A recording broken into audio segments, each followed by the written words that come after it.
Okay, good morning, everyone. Happy Rotary Thursday. Great to see everyone this morning. It looks like the rain and the storms didn't keep us away, so that's good. Um, we're going to go ahead and call this meeting to order. We're very lucky to have Fred, who's going to lead us in the invocation and the pledge this morning. So, Fred, if you don't mind coming over here.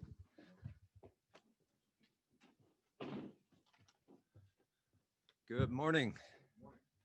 Dear Lord, we pray to you for a peaceful election this Tuesday.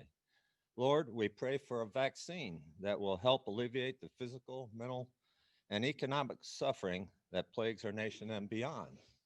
Lord, we pray for the love of our family, our Rotary family, and that for all our greater community for whom we serve. In the words of that immortal soul, Jackie Duchanan, what the world needs now is love, sweet love. Amen. Face the flag. I pledge allegiance to the flag of the United States of America and to the republic for which it stands, one nation, under God, indivisible, with liberty and justice for all. You're welcome. Okay, so I can't wait to get to this next part, which is our introduction of guests and visiting Rotarians. And we don't have a guest or a visiting Rotarian, but we have one of our regular Rotarians who hasn't joined us since the pandemic on the Zoom side. So Art Shaw is up there. I'm not sure if you can see him. Everybody wave and say hi to Art. Hey, Art. Hey, Art. So for our newer Rotarians, Art is he was Madison Rotary to me. He is Madison Rotary to me. He is the subject matter expert for many presidents. Nobody did anything without kind of looking at Art and saying, "Is this okay? Can we do this?" So we're very glad and happy to have Art back with us, and we're going to help him on the technology side until him and Mary kind of figure it out themselves. So Art, great to have you back on. Good to be back. Good. So Eric Simonson is with them right now, and we'll kind of help them out until they get the hang of that learning curve on the Zoom side. I think I see Dustin on there as well, Dustin Haraway. Is that right? Oh, there he is. Okay. Yeah, he was couldn't be with us this morning as an 8 a.m., but we're glad to have Dustin joining us again as well. Any other visitors before we talk about Rotarians, visiting Rotarians? Manuel was supposed to be with us this morning, but I did see he put his paperwork in to kind of officially enter the process of possibly joining our club. So Manuel's done that. I think next week he has a minor operation, so he might miss us for a couple of weeks, but it's not because he doesn't like us. He's just going to be busy for a little while, recovering. You know all about that, right, Tori? Okay. Okay. I'm not going to make any comments. I don't want to jinx you in any way. So glad to have you. Any other visitors or visiting Rotarians that I might miss? I think here I kind of got everybody. I see Mary. Mary. Yes, Mary. Mary's up there. Hey, Mary. Hi, Mary. Hi there. And then once they're wearing their mask because Eric's there. So once Eric's not there, of course, they don't have to wear their masks anymore. Or once we're not there. So we'll get to see their bright and shining smiles when they're up there. Okay. If there's no other visiting Rotarians or visitors, anything in the comments, just welcome to Art. Okay. We'll go ahead and go to announcements and brags. So who's got some announcements?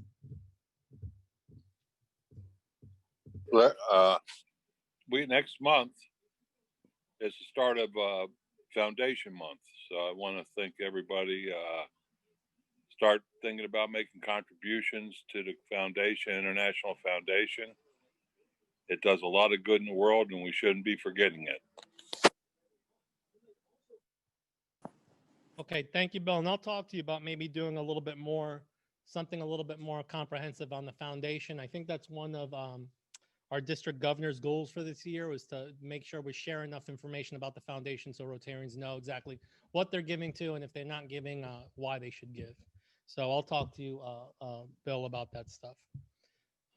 Any other announcements before we get to club business? Hey, Peter, it's Sarah on the Zoom. I've got a big brag if I can take a moment. Absolutely. I hope I'm not stealing Mark's thunder on this. We are preparing to be a polling place for District 6 at the library this year. And we've had the great, as always, great honor to work with Dave Jernigan and his crew at Madison Police. I have to hand it to them and to all the volunteers who are working at the polling place for putting excessive and beyond normal thought and preparation into this year's election. All the polling places are expecting record crowds. If you used to vote at the Church of Christ on Hughes, just south of Bob Jones, you are now this year voting at Madison Library. I've spoken to the inspectors for our polling place, and they are expecting crowds up to 6,000 people. So I think that's going to be consistent in all the polling places. Plan carefully. If you vote in District 6, you've got my cell phone number in DACDB. Call me and I'll give you an update on the line if you're wanting to gauge the line to get in. But I also want to clear up a few misconceptions that are out there as far as voting. The news announced in the last couple of days that you can take an absentee ballot and turn it in at a polling place. This is incorrect. Please do not count on doing that. Your vote will not count if you do that. If you haven't turned in your absentee ballot yet, if that's the direction you're going, make sure you either take it to the courthouse or double fast get it in the mail to get it in. Also, you cannot pick up an absentee ballot at a polling place. And if you're wanting to absentee ballot, today's the last day of the deadline to get an application in to do so. So I'd be super quick getting it done. Thank you for the information, Sarah. Great news. And we might go to Sarah. We might come back to you in a second if there's no other brags or announcements. John's got something. Quick brag, so we can have going down Tennessee River, did about 31-mile kayak race down the river in 5.5 hours, which was awesome. So, had a good time. Awesome. All right. Yeah, John just mentioned that he kayaked 31 miles as part of his routine or his a competition that they did and did it in 5.5 hours. So I'm not a big kayaker, but that sounds like a big deal. I've done the Flint River, and I don't know how long that is, but I know more now after a couple hours on that. So that sounds amazing. Any other brags or announcements? All right, we'll move over to some club business. And if you have anything, just shout it out. On the club business side, we'll go ahead and start with Sarah, who was just on. I think she might have an announcement for what we're doing for Read for the Record. Oops. Sorry, guys. Can you hear me, Peter? I've lost my video, but can you hear me? Fred's just doing something up, but we can hear you. Okay. All right. Madison Rotary was able to participate in Read for the Record, also what we used to call Madison County Reads this year. We cannot physically be in the classroom, but the club was able to purchase a block of 50 books that will be distributed to children who need those books the most throughout the schools in Madison County. I've touched base with United Way. They're aware of our donation and very, very appreciative. If you all could join their event today, either at 10 a.m., noon, 2 p.m., or 4 p.m. on United Way of Huntsville's Facebook page, you will count towards meeting their record for people reading the same book on the same day. And also take a moment to tag them and let them know that you're part of Madison Rotary and you donated the books. Can you repeat the times? 10 a.m., noon, 2 p.m., 4 p.m. That information is also in your newsletter, and it has a link to the Facebook page. Thank you, Cynthia.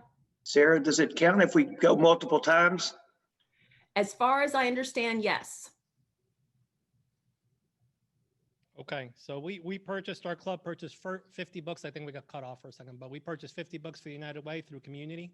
And again, they're trying to get the record of 5,000. So if you join at those times, we'll get a little bit closer. I didn't know if the school delay would affect that at all, but I guess we'll see when we try to log in at 10 a.m. Okay, thank you, Sarah. One announcement from me. November 7th, we're going to do, I don't know if Tim McMicken's on with us, But November 7th, which is the Saturday after next, maybe, we're going to do a Rainbow Mountain cleanup at about 8:30 a.m. So there'll be more information on that, but it'll just be cleanup. It won't be making the trail. They'll just be walking the trail and seeing if there's any trash, and then taking pictures if we see anything that needs to be updated on the trail, and we'll give that to Huntsville Land Trust. So you hear more about that soon, November 7th, Rainbow Mountain cleanup. And our satellite crew is organizing that, and of course, we jump in there when we can. Sandy, are you on? Okay, Sandy's Yeah, I'm not here, on. Pete. Hey, I didn't No, know if you I'm wanted here. to share anything on your thoughts on staying connected, or if you wanted to share that a little bit later. I'll brief one of them real quick, and then I'll get with the directors on some of the other stuff. But one of the things that Pete and I talked about, and I'll reach out to some Rotarians before the end of the year, is just to record some short interviews with members in lieu of the membership bios. So, and those will get posted and shared, and people can watch at their leisure, but it'll help us get to know each other a little bit better, given the fact that we can't get together as much socially. So I'm working with Pete on this, as well as a couple other Rotarians, but I may reach out to 3 or 4 of you to kind of pilot this method. So just stay tuned.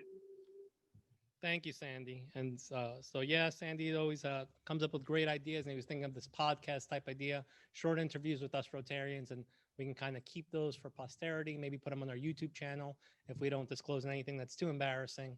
And that way we can continue learning about each other and building that camaraderie in a time that we can't really meet in person or have a harder time meeting in person. Thanks, Sandy. Melissa, are you on there? Yes, I am, Peter. Good morning. I want morning. to thank everyone who has sent their $20, and some of you who has been very generous and sent more than $20 for our Thanksgiving Day baskets. Keep that coming.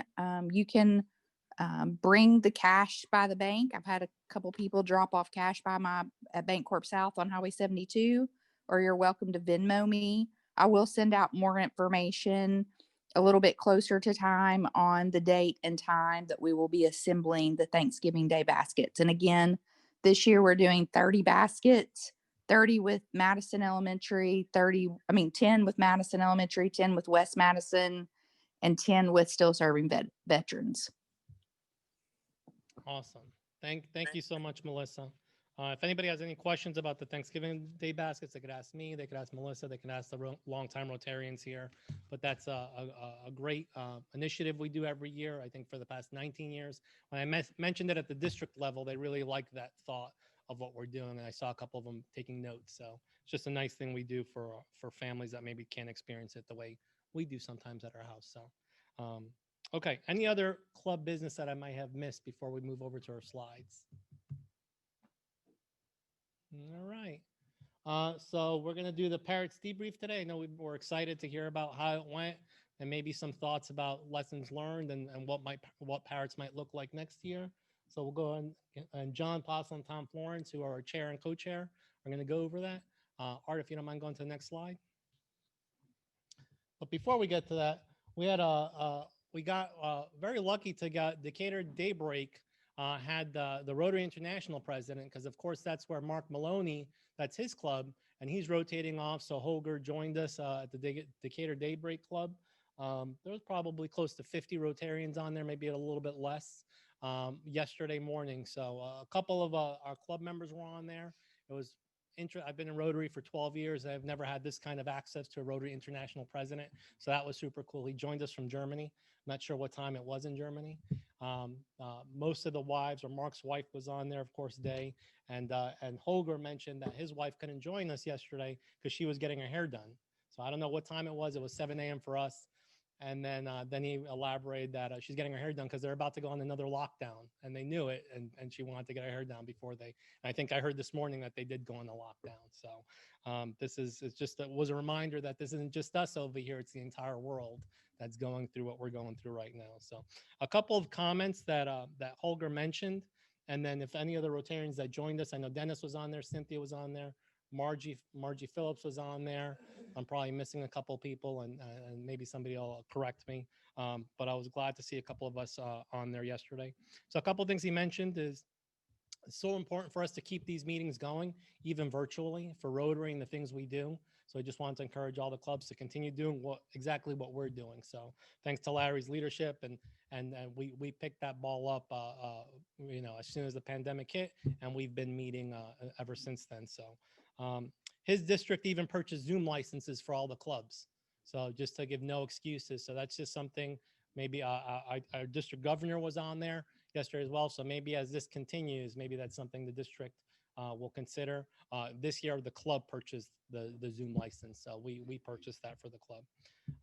To continue focusing on younger members. So that's something that is one of my initiatives is just not just younger members, but just the demographic and the diversity to make sure we match Madison a lot closer than we do today.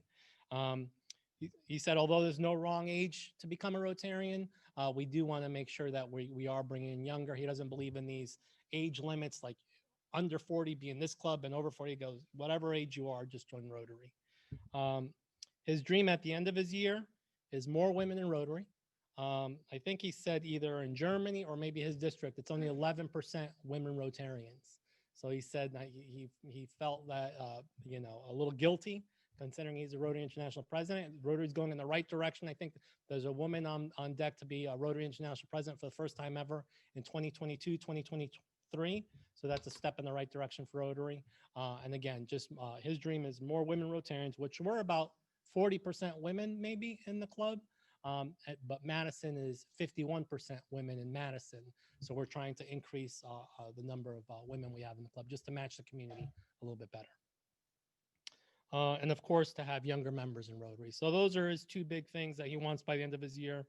And some interesting activities he's seen clubs do so far. He kind of mentioned stuff that was close to home to him. But his club, once a month, they don't have regular meetings. So for his club, they ask the Rotarians to join other meetings, other Rotary meetings. And then they come back and they share what they saw, what their thoughts are. So that was something neat that his club does to kind of mix and mingle with other Rotary clubs. That's something that Bob Barnes does all the time. He's never saw himself as part of a club. He sees himself as a Rotarian. He's always been that way. Even this week, he wasn't at the meeting yesterday, but he's been to 2 other Rotary Club meetings in different parts of the country. So Bob is on Holger's path. But that's something interesting. And one more thing they do is interesting is they have this thing called one piece more, he was saying. So they partner with supermarkets and they ask customers to buy just one more of something. And then that food goes to the needy and underserved. So those are 2 kinds of activities he's mentioned. For the folks that are on the Zoom, did I miss anything maybe that'd be interesting that Holger shared yesterday? Cynthia or Dennis, or if Margie's on?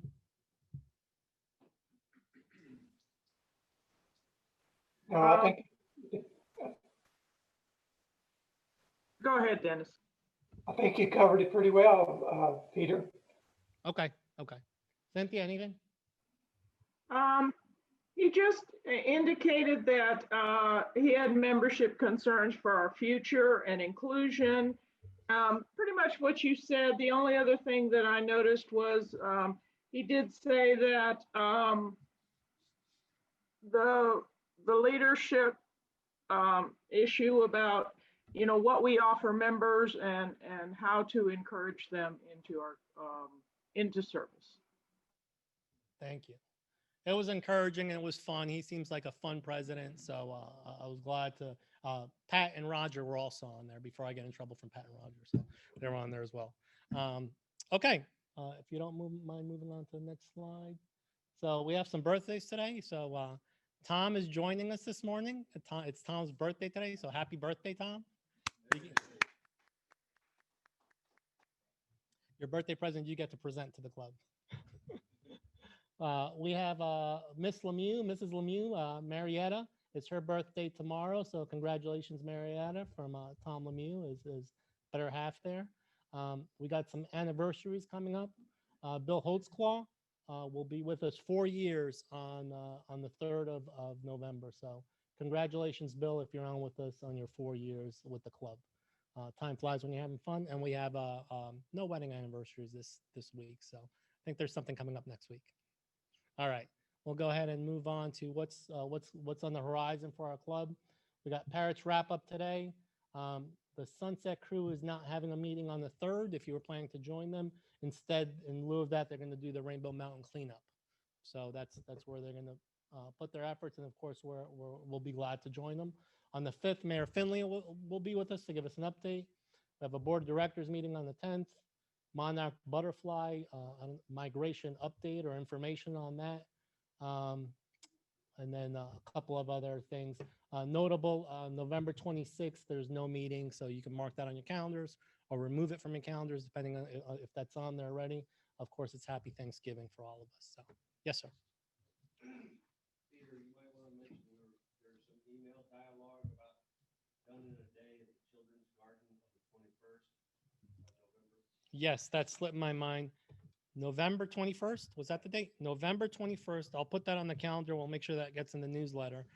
We're going to go back to the library, to the Children's Garden, and do some general cleanup, and then try to get more on a calendar or mark our calendars to do general cleanup. When we did that Children's Garden, we originally said we'd go back and do maintenance every now and again because the city doesn't do everything.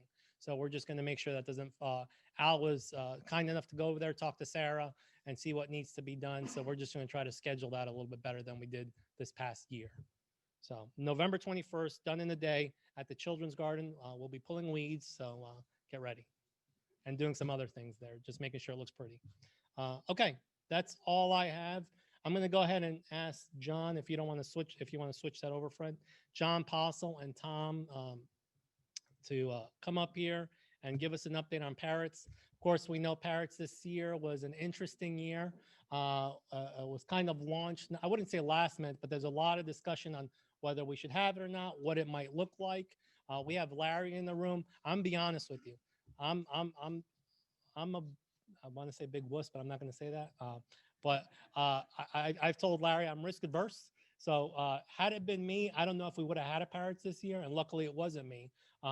When we were discussing this, it was Larry. So I'm up here talking, but it's Larry's leadership and John Possel's leadership and Tom's that the reason we had it, we did it in a way that I think was safe. And we're in a couple of weeks or a week or so, we're going to present Madison Hospital with a check that John will go over in just a second. So Larry, thank you, John and Tom, and I'll turn it over to you guys. All right, good morning. I can honestly say that from a planning perspective, it sure did feel like it was last minute that we decided to do this.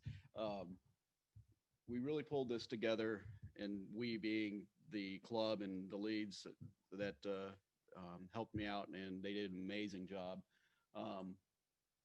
What we typically do in, about 5 to 6 months from a planning perspective, we did in 8 weeks. So it was very hurried. It was a little bit chaotic. There's definitely some things that we didn't do as well as we would have done in past years. I fully admit that and will embrace that, but I am very pleased with how it turned out and the event that we were able to put together for in September. And as we wait for the slides to come up.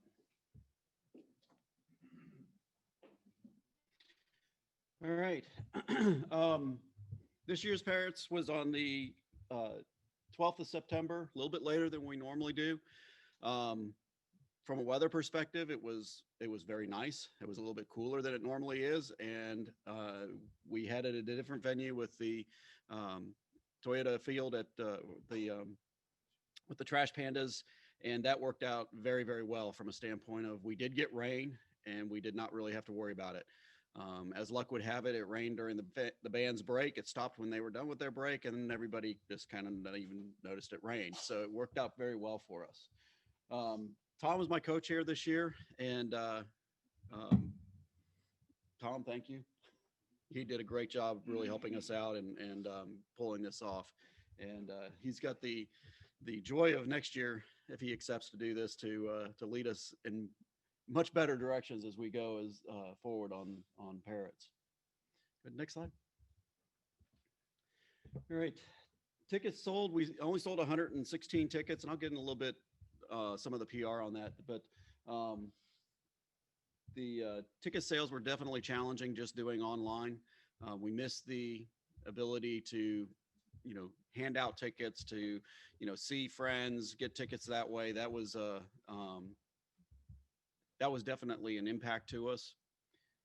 Comp tickets, that was through our sponsorships and the band. We were at 160 tickets. Total tickets were 276. Total attendance was 137. That was just based on the tickets that were turned in from the comp and people that we were just checked off on the list. So again, since we did not have physical tickets, we're thinking that may be a little bit low, because it seemed like we had a whole lot more than 130 people at the event on that Saturday night. Revenue, we brought in a total of just over $22,000 that night. Sponsorships was $13,350, a little bit lower than we've done in the past, but again, given the circumstances, I was extremely pleased. We had 3 large donors with Redstone, Alpha Beta Technologies, and Polaris. So that tremendously helped us with the sponsorships, as well as a lot of the club members that sponsored us to make this a success. So again, thank you to all that did sponsorships. Ticket sales were $2,900. Online auction was $5,200, and given the size of this event, just put it in perspective, we made more in the auction this year than we've ever made on the raffle baskets. So that was a definite success. Great effort by Catherine and Melissa as they pulled that together. But that is something that really, really worked out very well for us, and something to consider as we move forward. Donations, we offered the ability when they bought tickets to donate right on the site for either the hospital or our humanitarian needs. And we got almost $600 in donations. So that was, we were very pleased with that. On the expenses side, we worked extremely hard this year to keep the expenses to a minimum. And biggest expenses were with the stadium and our band. Combined, those were $5,000. After that, we had just some of the fees and sales tax and some miscellaneous expenses, but it totaled out to about $5,500. So we were very successful in keeping this, the expenses side very low, to maximize as much as we could the gains that we could bring in. Next slide. So we were able to clear just over $16,500. 15,000 of that is going to be going to the Madison Hospital. And that was what our goal was, is to raise 15,000 so that they could purchase a transport ventilator. We were able to do that. And then the remaining $1,500 then goes into our foundation account for the things that we do outside of within the community and internationally. All right, I'll go over some of these lessons, and Tom, I'll let you go over some of these as well. Things that went well. Stadium. I mean, having a stadium, I thought went extremely well. Much more turnkey than we've done in the past. That was definitely something that helped us. Decorating was a lot easier. We made a decision very early on that less is more, and it worked out to our advantage, especially last minute. We found out that we had to have everything cleaned up that night because they were having church services at the stadium the next morning. So we were very happy that we did not have a lot of decorations, as we had to break that down before we left. So cleanup was very quick, very easy. We had folks that came back. Mark, appreciate you coming back and helping us with the cleanup, but I think you can attest that it was pretty quick that we got it done. The online auction, again, that's a definite keeper. That's an area that I think we need to continue to grow and work hard to make that even a bigger success as we move forward.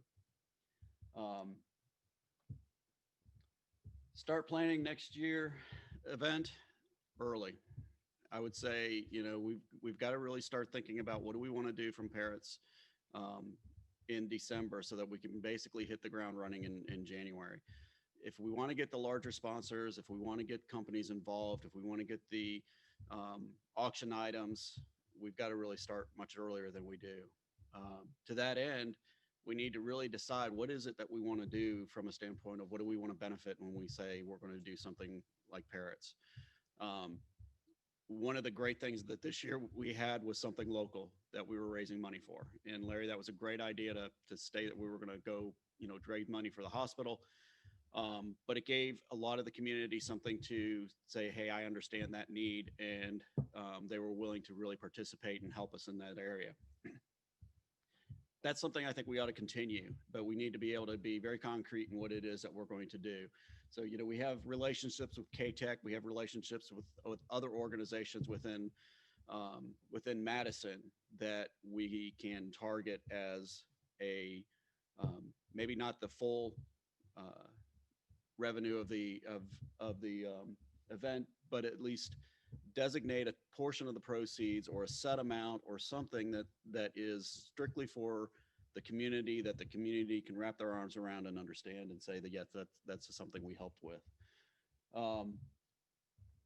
Again, by doing it earlier, we have opportunities to get the letters out, telling them what we're designating it for, why we're doing it, and try to get to the corporations and people that can donate to the larger auction items early in the year before they've made all their commitments.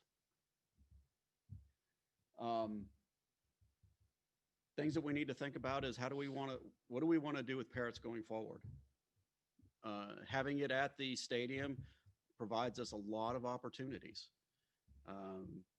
We can turn this into more of a family-friendly event. We can continue with it being adults only, but there's a lot of opportunities now because the venue that is available to us through the stadium is much larger than what we've had in the past and has a lot more opportunities for us. So as a club, that's something we've got to start thinking about as to what do we want to do, how do we want to do it, and what do we want to move forward with to try to continue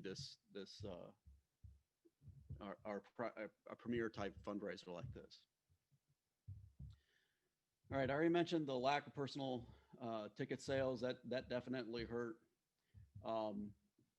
We definitely needed more publicity. This was an area that we had hoped that the hospital was going to provide us a little bit more assistance on. That was an area that they had signed up to help us with when we sat down with them. That never really materialized for lots of different reasons. And it did hurt us at the end from a standpoint of we didn't get out the word like we would normally get it out. One thing we relearned, I think we've learned this every year, but you've got to start the publicizing of this event about 3 months out. You really need to start working it that far out to start getting that word out, to start getting it into the community. And we just, to be honest, the runway we had on getting all this pulled together, it bit us. The other thing I learned is that you've got to document everything when we're dealing with organizations like the Trash Pandas when we're setting up the venue. We had a lot of things that got changed at the last minute. Most of those were not critical.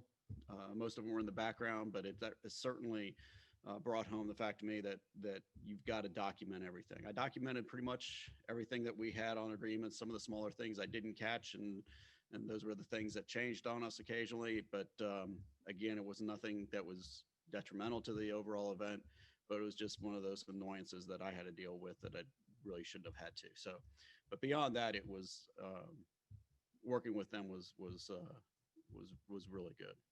Tom, did you have other items that you wanted to? That's a real good coverage, and I think you're right. The venue opens up a lot of potential for the event, and we purchased a small portion of the venue this year, whereas next year it will be a bigger event, and we can rent a much larger portion of that venue and have a lot of other options on how we arrange the event. I've talked to some people about the logistics, and having the band that close to the concession stand was. We can't hear him. Oh, I'm sorry. But having the band that close to the concession stand seemed to be a little bit of an annoyance to people. The flow of traffic wasn't right, but next year we have a lot of options, and I think John's right. Starting early, I think next year can be a very, very big event, a new start, if you will. This year was different. I think next year will be different once again. It'll be a different event next year than it was this year. And John, kudos to you. You pulled off something of a miracle. I would say I was close to John through this, and I saw how much he was doing and how much he was coordinating. It was somewhat amazing, but looking forward to next year. So that's pretty much all I had on Parrots. Again, I really want to thank the club for their help, their assistance. We didn't have, for obvious reasons, we didn't have as much of a turnout this year, even within the club, and I get it. I mean, I certainly understand it. There was a lot of angst with the COVID, and so definitely understand that. But even those that did not come rolled up their sleeves and helped in tremendous ways. And for that, I am forever grateful. It was because of this club and the people that supported me that we were able to pull this off and turn this into something that was positive and provide the hospital with the money that they need for a transport ventilator, which was our goal. So again, thank you. Hey, John. Hey, John. Yes. Can you hear me? Yep. Yeah, and so the one thing that I think that was a surprise and that maybe hindered our publicity a little bit was that our partner, although a great partner, and it was a great thing we did, conflicted a little bit with the stadium because they're not the hospital that's a sponsor there. And so I think we all learned some things from this experience as far as learning the rules at the stadium. Yeah, and that's something that going forward, as we start identifying what we want to raise as we start identifying benefactors for proceeds, that's something that I think if we're going to hold it at the stadium, we need to work with them to make sure that it is something that they can also support. Yeah. That allows them to be more engaged and more involved in the overall event. That was definitely something that we learned on this one. Yeah, but I'd just like to congratulate you and Tom, because it was pretty much last minute, and you made it a success, and we still have a continuous run of Parrots events. So thanks.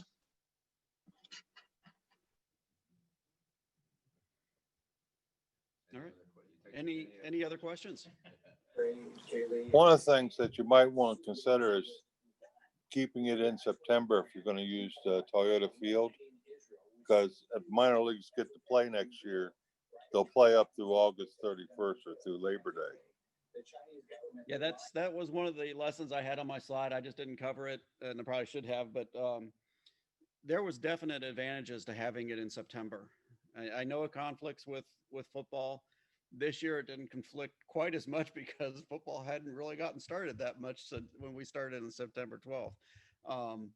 But there's definite advantages. It was not nearly as hot as it normally is for Parrots, and it was just a very comfortable evening. So that's something that I think we need to consider. The other thing too is that if we grow this into something different, more family oriented, do we have it during the day versus at night?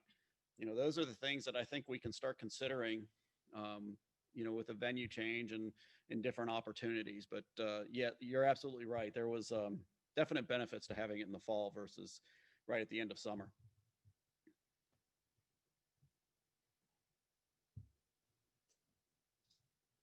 All right, I'll give you a few minutes back.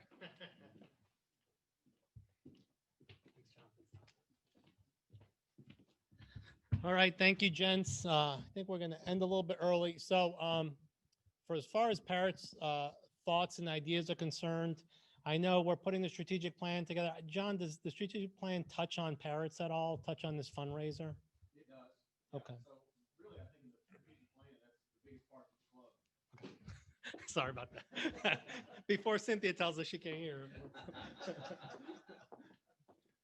And we clearly don't want that to happen. So, yeah, in the strategic plan, there's the club said that, Parrots, we've got to do something different with Parrots. Got to decide on what kind of event that we do want, what kind of fundraising dollars that we want out of that event. Do we keep it? Do we change it? Do we do something different? Do we go to a different venue? Do we stay where we're at? But really a targeted group, really probably in more of a task force sort of driven group that can really take Parrots and what we've learned over the last 18 plus years and recreate that event. But that was one of the main key points out of the strategic plan was we've got to do something about Parrots. It can't continue like it is. We've got to be very targeted in what we want to get out of Parrots as a club, what we spend our money on, what those funds go to. So that's something I think that we've got to move forward fairly quickly because of the timeline for 2021. So part of that I think would be making sure we get the right people to have that conversation about Parrots, past leaders, folks that have participated in it over the years, and folks that maybe just been to it this year as well. And then a timeline of when we can get those recommendations back to the club that says this is where we need to go and what do you want to do. And it could be who knows what it could be. But I think that's the biggest response out of the club was we've got to do something different about Parrots and we've got to do it quickly. So, yep. So that'll be included a little bit more in our strategic plan, which I think we're going to do another update to the strategic plan in December. So we might be far enough along to kind of start making some of those decisions. So, okay. Anything else before we close today? Did I miss anything? Any other comments, questions, concerns, happy thoughts? All right. There's a question here. Can we invest in a Bluetooth mic that can be passed to audience members? That's a very good question, suggestion. I think we can. We're actually, Dennis is going to help put a punch list together of some items. Bob did a great job of kind of putting together a document that shows how we run these virtual meetings, our club specifically, just for in case he's not going to be here one day so we can continue running it. So Dennis is going to put a little punch list together of items that we need to purchase because everything we have here is borrowed. A lot of this is Bob's, some is Dennis's, some is mine. So the club might need to invest a little bit more in technology so we could keep running these virtual meetings. So that's a good suggestion. Thank you for that. Dennis, add that to the list. Was that anything else? Was there anything else on there? Okay. We'll go ahead and stand for the four-way test. Of the things we think, say, or do first. Is it the truth? Second. Third. And fourth will be beneficial to all concerned. Okay. Thank you all. Have a great day and be safe. Thank you.